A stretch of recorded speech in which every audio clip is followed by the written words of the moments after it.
नमस्कार। पुण्य श्लोक के भाई शो में काकी ने निभाया अपना फर्ज, अपना कर्तव्य, अपनी जान दे करके। जी हाँ, देवी अहिल्या की जान बचा ली इस गोधा काकी ने। देवी अहिल्या ने जो वचन कहे थे मालवा या फिर अपनी मातृभूमि के बारे में और किसी भी नागरिक का उसके प्रति कर्तव्य के बारे में, वो बात समझ में आ रही थी, मगर अच्छी तरीके से आए उससे पहले ही देवी अहिल्या ने उसकी जान बचा ली और अब बड़े अच्छे तरीके से उसकी समझ में बात आ चुकी थी। अब देवी अहिल्या जब मुश्किल में थी, हालांकि मुश्किल से खुद ब खुद बाहर लगभग वो आ ही चुकी थी, मगर अचानक से कुछ ऐसा होता है कि ये गोधा काकी अपनी न सिर्फ जान पर खेलती है बल्कि जान दांव पर लगा देती है, प्राणों को न्यौछावर कर देती है और देवी अहिल्या की जान बचा लेती है।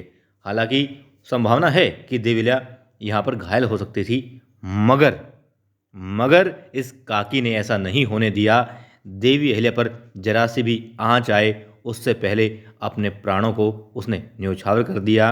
जी हाँ, देर से आई समझ में, मगर इस गोदा काकी के समझ में बात आ चुकी थी कि मातृभूमि से बढ़ करके कुछ भी नहीं होता। सबसे पहले देश होता है, वतन होता है, अपनी मिट्टी होती है, उसके बाद में, बहुत बाद में आप खुद होते हैं। देखिए, अच्छा तो नहीं लगा कि गोदा काकी इतनी जल्दी देवी अहिल्या का साथ छोड़ गई, मगर फिर भी इसने देवी अहिल्या की पीठ पे जो आ रहा था वार, जो जीवा डाकू ने किया था, वो अपनी छाती पे ले लिया और देवी अहिल्या को बचा दिया, मालवा को बचा दिया।